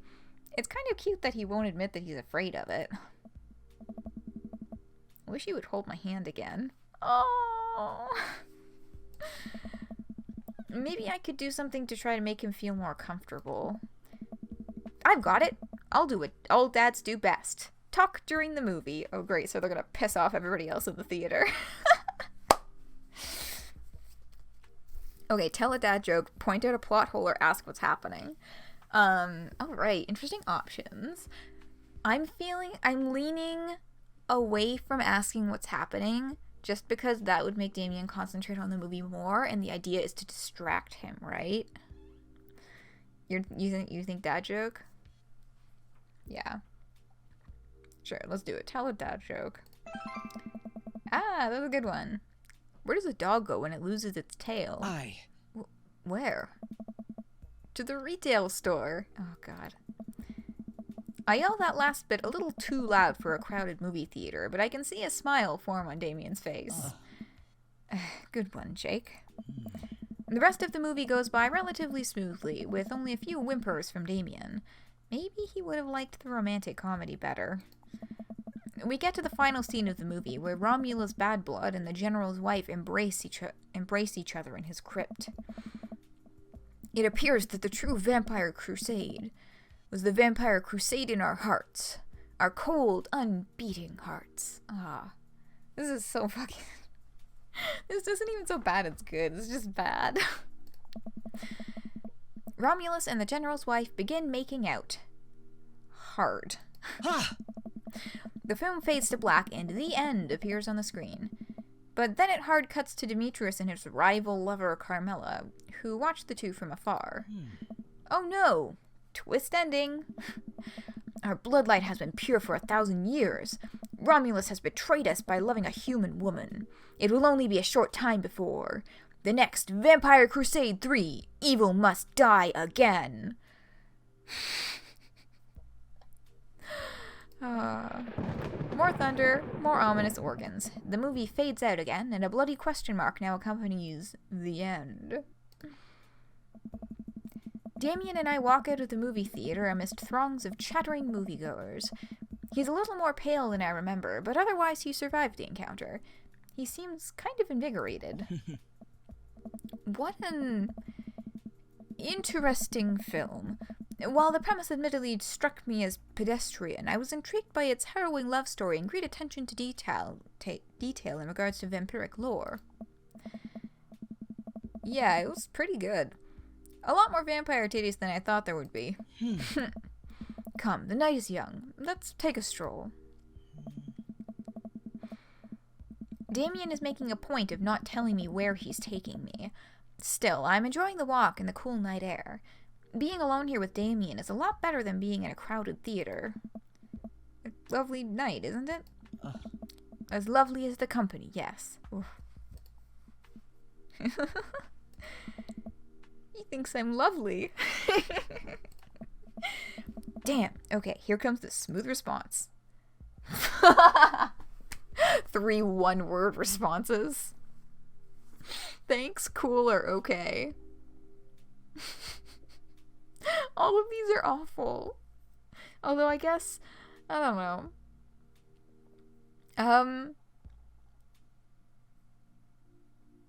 Honestly, if it was me, I probably just wouldn't have said anything and, like, quietly freaked out in my head.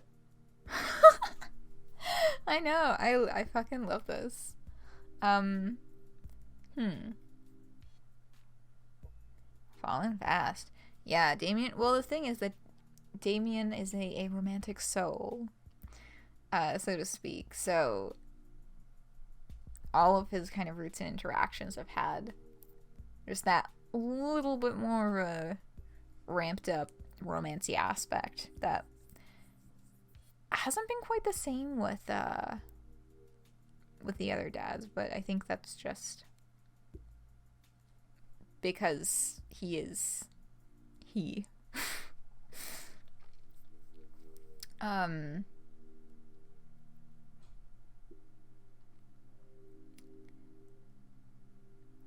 don't know. What do y'all think? I'm leaning towards either thanks or cool. Get the dice. All right. Here they are. Let's use another. Whoa. Dropping them everywhere. What have I not used yet? Or not used in a while. What about my D6?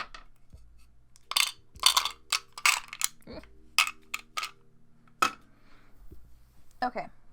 We're rolling between thanks and cool. Odd number top, even number middle. And that is a 4. Cool. Ah, yay. That was a good one. And he just kind of goes, nice. Crushed it. We both stand there feeling a little awkward. I sure am one smooth operator. Are you getting a little hungry? We could maybe stop off and grab something to eat. Worry not, friend. I've a plan. Ooh. We turn the corner and are greeted by the gates of a cemetery? What? Are we going in there?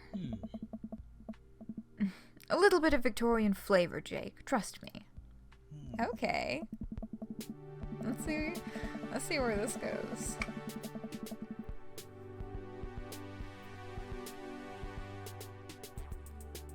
I like the music.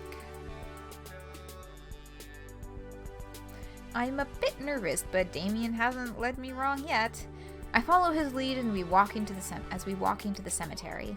Statues of angels stare down at us as we follow a path through the faded tombstones. As we crest a small hill, we get a beautiful view of the city. The night lights sparkle around us. I gotta hand it to him. For being in a cemetery, this is strangely romantic. Oh, Picnicking in graveyards is an old Victorian tradition. An appropriate finish to an evening after a vampire movie, wouldn't you say? With a flourish, Damien produces a blanket and a picnic basket. Wait, where were you hiding that? Under my cloak? Oh, right. How did you hide that through a whole movie? Like, how do you fit a whole meal into a space small enough to hide during an entire film where you're like sitting in a small chair? You know what I mean? Like, wouldn't that have to like sit? Wouldn't the basket have to like sit in his basket or sit in his lap? Words, or something in the theater. I hope that we're not supposed to believe he put it on the floor, because movie theater floors are always fucking disgusting. It'd be one sticky bottom basket by the end of the movie. Damien has a Silodex. Yes. Oh god. Damien unfolds a blanket and we both sit down, gazing out at the city lights. He produces a bottle of red wine and a fine selection of cheeses. In the Victorian era, there were no public art galleries, parks, or botanical gardens to speak of. Once rural graveyards became a more popular alternative to church burials, they became the only place that people could see beautiful plant life and fine sculptures. That makes sense. This is pretty nice. I have a question, though. How are you so okay with being in a graveyard, but you have trouble handling a scary movie? Ooh, that was forward. I wasn't... He sighs deeply. Okay, yes, I was extremely scared by that movie. I was not writing a book about blood magic in my head. I just have never been good at those. I just feel as if because of how I look and act, people expect me to love horror films, so I must play the part. Truth be told, I don't know if I have the constitution for them at times. Ugh. Mood. Damien, I'm so sorry. If I'd known, I would have suggested another movie. It's quite alright. I actually did find myself enjoying this one, thanks to your help. Graveyards, however. I think there's something rather beautiful about death. Cemeteries are traditionally built away from cities, away from the realm of the living, and it keeps us rather separated from it. To acknowledge death and become comfortable with it, I think, gives us a certain intimate knowledge of ourselves. To sit amongst generations of those who came before us, to be truly alive in the midst of so much death, brings me great comfort. Death helps me appreciate life, to savor every second.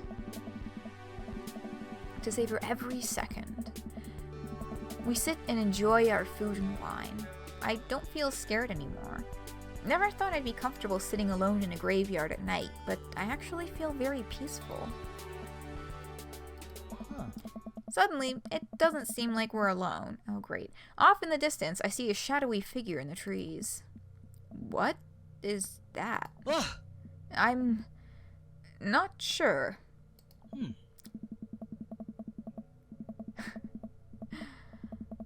It noticed us. I'm paralyzed with fear as it begins lumbering slowly toward us. Its shape takes a more animal form, more feral. I look to Damien for help, but he's just as afraid and transfixed as I am. I want to scream, but it's stuck in my throat. The creature is getting closer, moving faster. It's gonna be a stray cat or some shit. Woof! Oh, it's a dog. I was close. Oh. It's a dog. Aw, look at this! Oh my god! As it finally comes into the light, the friendliest, dumbest little Boston Terrier I've ever seen pulls its owner towards us. The friendliest, dumbest little Boston Terrier. I love that fucking description. The dog trots over to Damien and sniffs at his hands. Damien looks ecstatic. He ruffles the dog's fur happily. Okay, they're having a picnic with cheese. How is that dog not just like beelining for the cheese and eating literally all of it? Oh, what a beautiful dog. Hey. We both look up, not expecting to see it's Robert, isn't it? Thanks. Ah!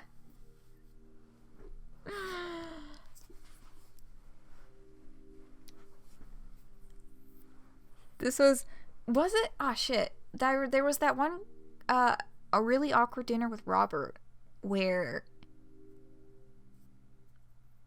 he told us a story about his dog being a rescue that wasn't friendly with other people and was like incredibly aggressive. So I guess we know that's a lie now, because this is apparently the beast that was barking in the other room. His baby disease. Yeah, it is a pretty big-eyed little baby. Oh, this is a cute puppy. But yeah, Robert talked up this whole thing about the dog in the other room and not being good with people and like all this other stuff. What a bluff. Thanks. Oh. Robert, what are you doing out here on this lovely evening? Hunting cryptids. What? What? I didn't know you had a dog. This isn't my dog. Oh. I found her wandering in the street, put a leash on her, and now we're walking around this graveyard together. Hunting cryptids. Oh. Damien and I share a look. May I give her a treat? Sure. Wouldn't give her cheese, though. Not to worry. Damien reaches into the depths of his cloak and procures a small dog treat.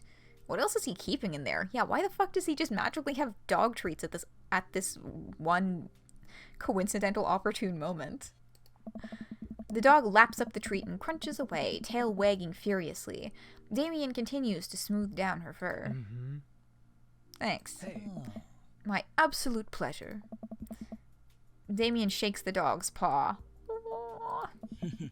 Lovely to meet you, my friend. May our paths cross again. Robert and his dog disappear into the darkness again. Damien stares after them. I didn't know you liked dogs. Victorians loved dogs, actually. Most Victorian women of high fashion would always be accompanied by a small dog, such as a terrier or a Maltese. I think big dogs are nice, too. Yeah, man, dogs are cool. Oh. I do believe we've had enough excitement for one night. What say we make our way home? Damien hops up to his feet and extends a hand to help me up. I gladly take it as my knees aren't what they used to be. He packs up his picnic basket and leads us out of the graveyard. As we begin the walk home, I take one last look at the cemetery. It really is beautiful.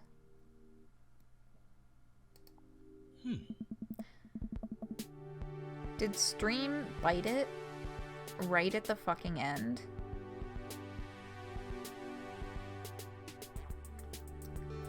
You can't... Let me check my stats. What the fuck is happening here? Oh, my stats are looking good. Oh, no. Oh, no. OBS is telling me that we're doing okay. Oh, no, now it's not. It was, and then it wasn't. Also, stream health is literally rock fucking bottom. God, we're right at the fucking end. What is the issue? Why? Okay, it's okay. OBS is saying we're doing okay again. So, I'm gonna polish this off. God, we're so close to the end. Is it back? Hey, he's back. Okay, good. I'm gonna keep going. Like a proper gentleman, Damien walks me to my doorstep. Thank you ever so kindly for your company tonight. Damien, it was my pleasure. Jake, if you'll allow me, it would bring me great joy to offer you a token of my affection. Damien reaches into his cloak and pulls out a folded, monogrammed handkerchief. He presses it into my hand. Wow, thank you, Damien. Oh god, all of these are... Audio is pretty decent, but it keeps freezing.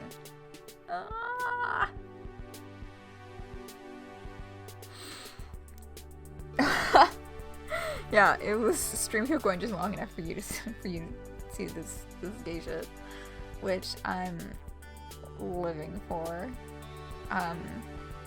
This fucking music is so good. Like, this song slaps. I know I said that before, but I just really need to reiterate. Okay, I will use this to dry my tears for those I've lost. I can't wait to sneeze on this, or I'm gonna wave this at passing ships. I'm leaning towards the last one. Sneak Cat, do you have an opinion? I have a feeling that Phoenix fell asleep like they said they might.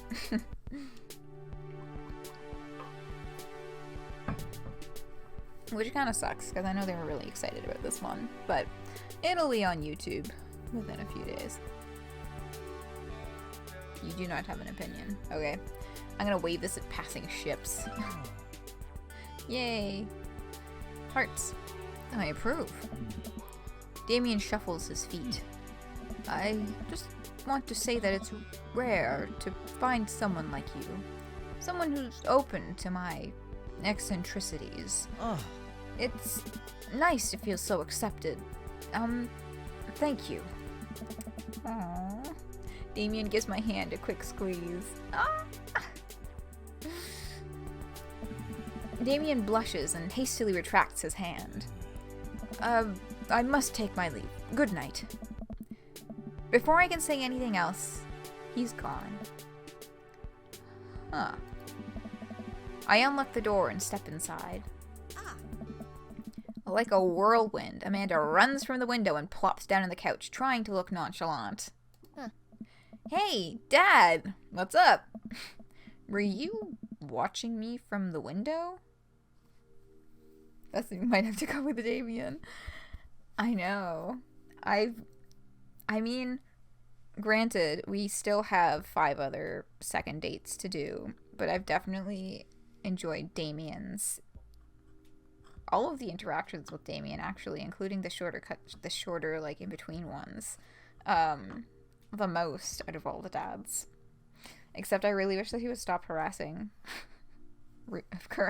fucking service workers. Were you watching me from the window? No, I was just, okay, yes. How was the movie?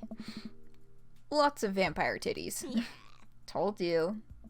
But as it turns out, Damien is... Wait. Amanda doesn't need to know that. I'll keep that between me and Damien. Scary cool. Yep, he's so cool it's scary. Nice save, Jake. Did you know that graveyards used to be a place to throw parties? I mean, I think your wording's a little off, but, like, let's go with that. I think I'm misremembering that. You are, but it's okay. Wow, that's pretty punk. Also, we saw a dog. Definitely thought it was a werewolf for a minute, though. Yeah. How can you be so sure it wasn't a werewolf? How can you be so sure I'm not a werewolf? Interesting counter. And how can you be so sure you're not a werewolf? That is true. The movie Teen Wolf comes to mind. He didn't know his dad was a werewolf. He didn't know that he was a werewolf either until late into his teen years. It happened.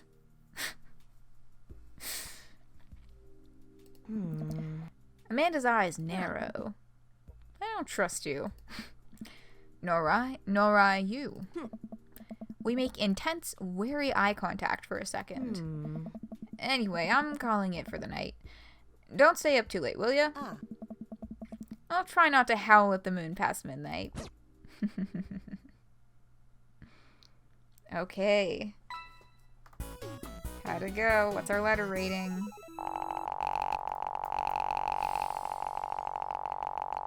Come on. Are you familiar Fuck with the yeah, likes of Corey boy! Feldman? He simply slayed in The Lost Boys. Shit, I was too busy screaming and I completely missed what that voice clip just said. Shit, did anyone catch what that voice clip said over the sound of my yelling? Because it didn't even register that he was talking until I was like screaming into the microphone. Fuck. Yeah, alright. Angry about weather. I'll have to... Shit. I'm sure that it was an A fucking plus voice clip. You do... No, you don't have to... You do not owe any apology for that. I was fucking yelling over the voice clip, so it is absolutely valid to have completely not heard what it was. But we got an S. That's our second S. Fuck yeah. Low on fiscal responsibility. High on angry about weather. Yeah.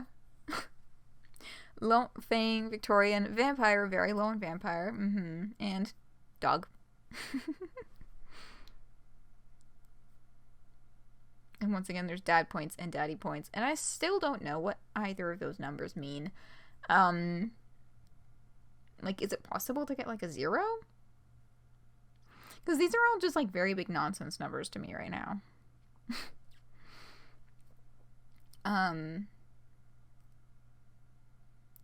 But yeah, we got an S. Woohoo! Stats are such bullshit. I have no fucking clue what any of this means. I kind of want to look up whether or not any of the numbers or bars matter, but like after we finish the game, so I don't accidentally run into spoilers. Interview with the vampire 2 of 3. Rather than interview with a vampire.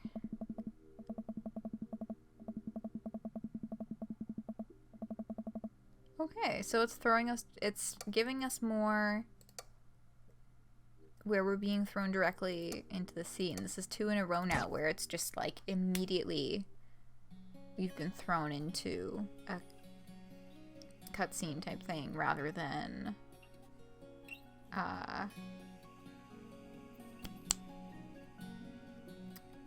the little dad book pop-up.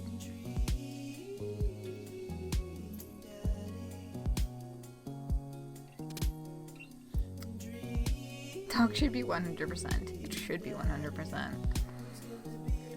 But yeah, so that was enjoyable. That was a good one. I think it was a good time.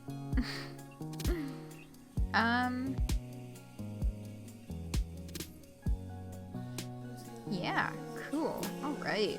So that's both of our streams done for this weekend.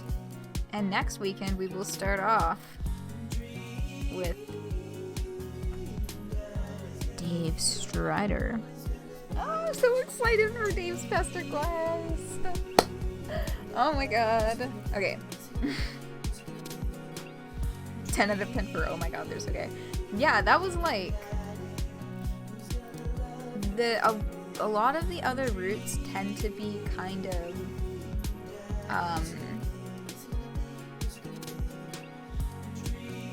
what's it called? Like, there isn't as much emphasis on the romantic aspect of it as you would expect from, like, a dating sim. But, like, it's definitely there with Damien's, because he's a romantic soul, and he's, like, really extra and super into it, and I love it. Yeah, God, yeah, me too. I'm so Pesterquest Dave. Oh my goodness. Written by James fucking Roach. I am super pumped. Oh god, Wednesday. Wednesday! It is so close. But also, there's a part of me that's like, oh no, it's close. Like, so close yet so far, because I have to go to all of my classes first. The timing of Pesterquest is actually, it works out very well with my schedule, because it's like, I have class on campus Monday, Tuesday, Wednesday, and then I get to reward myself when I get home from class on Wednesday by playing the new Pesterquest. Although, with the way my sleep schedule's going, I will probably once again be playing it for the first time in a fucking fugue state and have to replay it before streaming. But you know what? That's cool. I'll take it. Yes, oh, and hopefully I'm gonna try really hard to have,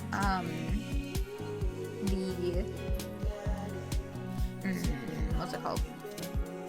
The images customized for,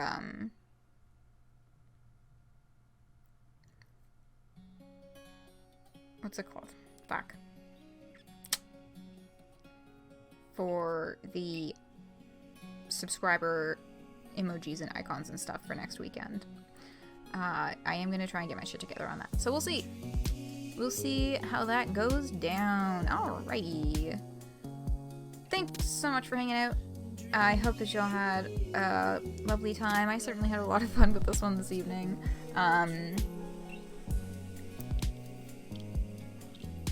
Okay. Trying to think if I had anything else to say. I think that's about it. Next Dream Daddy stream will probably be the second weekend stream next weekend. Let me see. Yeah, that's the weekend of the 21st. So that will be right on back to Friday, Saturday. I'm pretty sure. If my DM suggests a game midway through the week, then that might change. But I don't think it will, because usually we get at least a week's notice for that kind of thing from my DM. Okay. Thanks for hanging out. Both of the streams for this weekend will be up on YouTube within the week. Have a wonderful rest of your day, whatever you may be eating up to. Fingers crossed, I will be seeing you all right back here this weekend for Pesterquest and Dream Daddy. And, on my end of things, that is good night.